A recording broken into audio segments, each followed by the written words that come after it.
Bismillahirrahmanirrahim. Assalamualaikum warahmatullahi wabarakatuh. Halo semuanya. Di sini saya akan membagikan suatu tips cara membuat database sederhana di HDSQL. Sebelumnya perkenalkan, nama saya itu Rendra Nur Yuliadi. Nah, dari Informatika 3A. Oke, lanjut. Di sini sebelumnya teman-teman harus membuat dulu suatu service di layanan cloud yang bernama database cloud, yaitu iVent.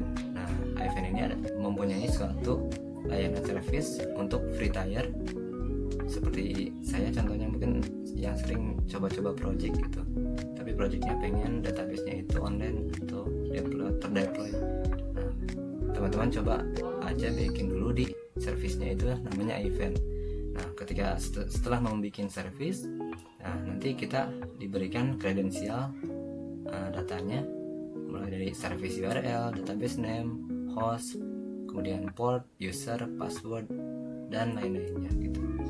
Nah, kemudian langkah kedua, teman-teman harus punya dulu software yang namanya itu HDSQL. Nah, jadi HDSQL ini adalah suatu konektor lokal directory untuk mengambil data dan berinteraksi dengan database yang kita buat dalam service tadi itu di iVent gitu. Nah, di sini coba koneksikan saja kredensialnya dengan yang teman-teman buat gitu. Nah, dengan data ini connection information. Nah, itu disamakan dengan data yang diminta dari si HDSQL-nya gitu di sini. Kalau sudah, klik open saja. Tunggu sebentar. Nah, dia sudah masuk ke dalam servisnya gitu. Nah, di sini untuk cara membuat table bagaimana? Nah, di luar semua database ini, teman-teman coba klik kanan, kemudian create new. Nah, ada yang namanya database gitu. Nah, coba teman-teman tinggal ketikkan aja nama databasenya apa gitu.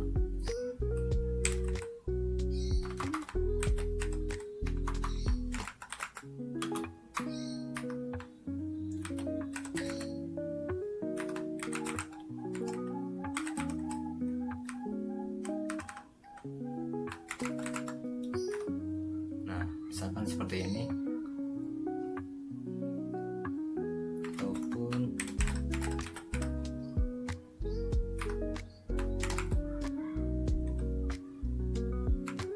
nah, jika sudah, tinggal klik OK saja. Nah, maka databasenya sudah dibuat kurang lebih seperti ini. Oke guys, di sini saya akan coba membuat tutorial suatu bagaimana cara membuat suatu table dalam HDSQL gitu. Nah, di sini dikarenakan saya sudah membuat layanan service free tier dari iVent Cloud. Nah, di sini kita tinggal sinkronisasikan saja dengan HDSQL.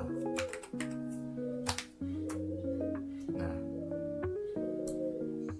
ini untuk kredensialnya. Kurang lebih seperti ini. Nah, kita tinggal sinkronisasikan dengan HDSQL yang ada di sini. Nah, kita klik open saja langsung. Kita akan coba membuat suatu table.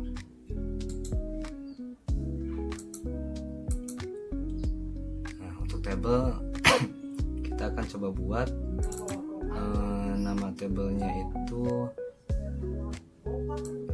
user management. Bentar.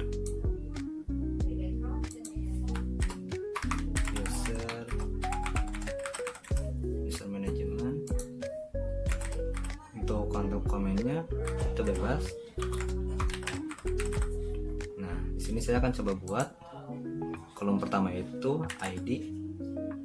Kita set ke begin dengan length 50. Kita jangan biarkan dia null, dan kita set dia auto increment. Kemudian kita set juga create new index sebagai primary. Kemudian kita add lagi yaitu name. Name kita set dengan tipe varchar. Nah, kita samakan saja 50. Untuk ID saya coba kecilkan lagi, 25 saja. Kemudian dia juga gak boleh null. Nah, kita defaultnya set ke no default value. Oke. Kemudian kolom berikutnya itu email, sama juga tipe datanya varchar, no default value. Kemudian lanjut kolom berikutnya itu password dengan tipe data varchar dan length values-nya itu 50. Kemudian berikutnya itu role. Nah, role ini kita gunakan tipe data enum. Enum itu adalah suatu pilihan. Nah, pilihannya itu saya akan memasukkan suatu pilihan data yang dapat diinput oleh user, yaitu admin dan user. Nah, kemudian kita tambahkan juga untuk defaultnya itu yaitu user. Nah, kemudian kita tambahkan juga field yaitu remember token. Kita set ke varchar 50 juga. Ini kita no default value dan dia boleh null. Kemudian berikutnya itu create add. Kita cari tipe datanya itu timestamp. Sebentar. Timestamp.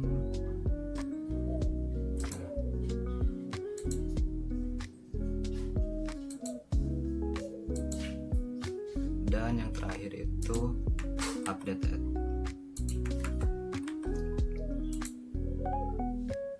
Itu juga sama. Nah, kurang lebih seperti ini. Nah, kita juga tambahkan email ini sebagai origin key agar tidak boleh ada email yang sama gitu dalam satu data table. Nah, kita save. Nah, untuk data berhasil dibuat. Nah, kurang lebih seperti ini.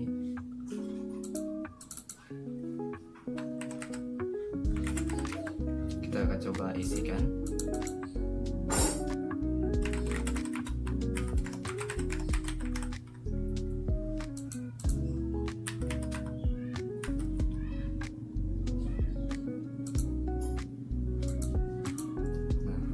Seperti ini.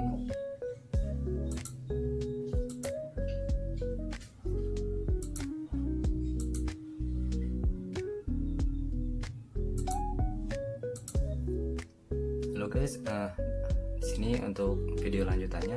Sini saya akan membagikan cara memasukkan suatu library ke dalam Java project kita. Pertama-tama kita harus membuat suatu project dengan tipe Java with N. Kemudian projectnya itu Java application. Nah, nanti default dari si foldernya itu akan memiliki folder namanya library gitu. Nah, di sini teman-teman ketika ingin memasukkan konektornya, klik kanan aja, kemudian klik jar or folder. Nah, teman-teman masukkan MySQL konektor dengan filenya itu bernama jar, bukan zip. Nah, masukkan bernama jar. Teman-teman open. Nah, dikarenakan saya sudah ada, jadi dia akan ke replace gitu. Nah, kurang lebih seperti itu untuk cara menambahkan konektor library. Oke, lanjut guys. Nah, di sini saya sudah membuat suatu project namanya itu Java CRUD Management. Nah, di sini itu saya merealisasikan suatu format dari Laravel yaitu controller, env, model, dan view. Untuk main ini kita bermain di main kelasnya gitu. Jadi file yang akan pertama dieksekusi itu adalah package main lanjut ke main kelasnya gitu. Nah, yang akan dieksekusi itu adalah form data. Nah, new form data. Nah, jadi form data ini akan diset true atau muncul. Nah, form data itu di mana? Dia ada di package view dan dia ada di dalam package view, dan ada nama file, namanya itu form data. Nah, dia ini masuk ke dalam file gframe from Java form, intinya itu yang muncul pop up. Isinya itu kurang lebih seperti ini. Nah, kurang lebih seperti ini. Kemudian, nah, di dalam Java form ini saya sudah menambahkan ada beberapa inputan data, mulai dari contohnya ada label, full name, email, password, role, dan beserta inputan datanya gitu. Ini jangan lupa teman-teman set dulu variabelnya. Itu ada di properti sebelah kanan. Kemudian di tab code ada namanya variable name. Nah, itu dicek satu-satu. Dan ini juga ada namanya combo box gitu. Untuk mengatur nilai di dalamnya, teman-teman masuk saja ke selected item dan bukan ke model. Nah, ya, di model kalian bisa tambahkan opsi yang akan muncul di combo boxnya. Ada admin dan juga user. Kemudian untuk metode di sini ada 4 metode, yaitu create, update, clear, dan juga delete. Kemudian ini ada table. Nah, untuk create kurang lebih metodenya itu di dalamnya seperti ini. Dia memanggil suatu metode dari controller gitu di sini. Dan controller itu dia manggil dari model. Nah, nanti saya akan coba perlihatkan. Ini ada metode tambah, kemudian ini ada metode update, kemudian ini ada mouse click. Jadi mouse click itu ketika table diklik, data yang dikliknya itu, baris yang diklik dia akan muncul ke dalam inputnya gitu. Kemudian ada juga clear form, dia akan menghilangkan semua inputan, menghapus. Ada juga metode delete, ini untuk metode delete.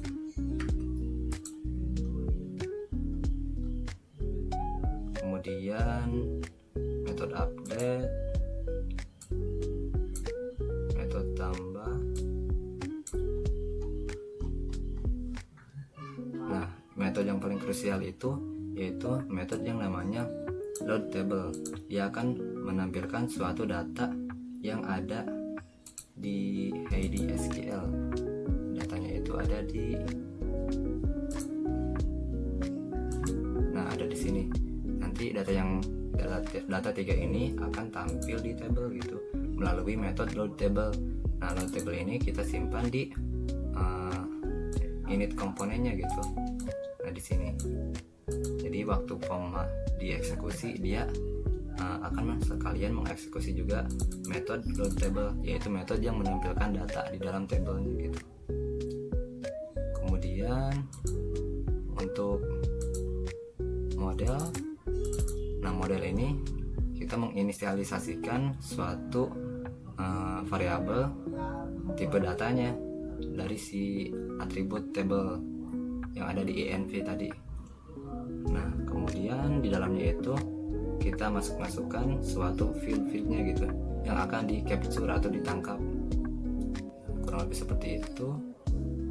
Kemudian di env ini adalah kredensial dari suatu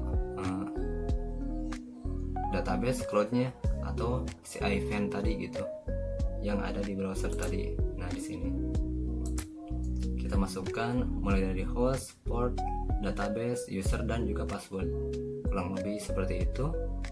Kemudian di controller ini perannya sebagai metode-metode yang akan dipanggil di view nanti gitu.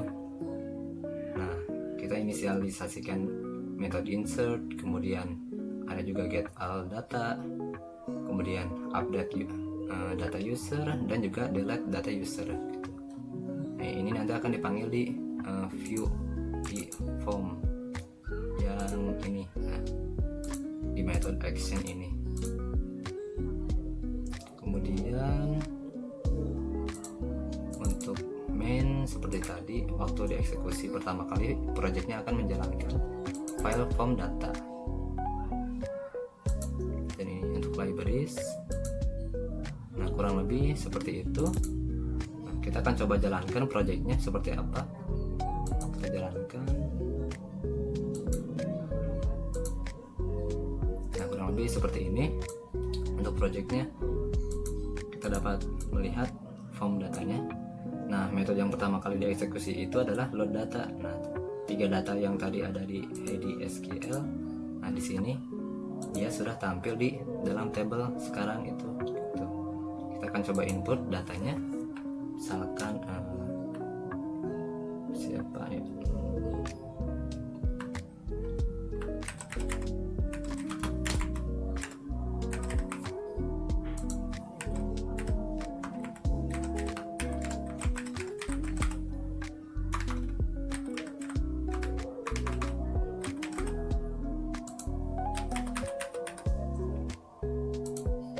Set user. Nah, kita buat. Nah, user berhasil ditambahkan.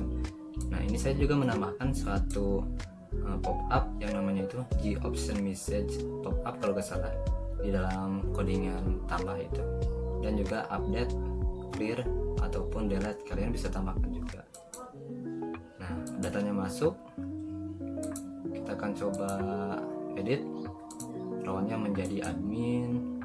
Namanya itu menjadi Restu Fahri 123, emailnya Restu 123. Kita update. Nah, dia berhasil terupdate juga. Kita coba delete. Yakin ingin menghapus user dengan ID 7. Nah, ada 2 pilihan. Kita coba yes. Oke. Nah, data berhasil terhapus gitu. Demikian project Java yang bisa saya tampilkan. Mohon maaf apabila ada kesalahan ataupun kekurangan dalam penyampaian di dalam video ini. Terima kasih telah menyimak pembahasan yang saya sampaikan. Mungkin cukupan sekian. Wassalamualaikum warahmatullahi wabarakatuh.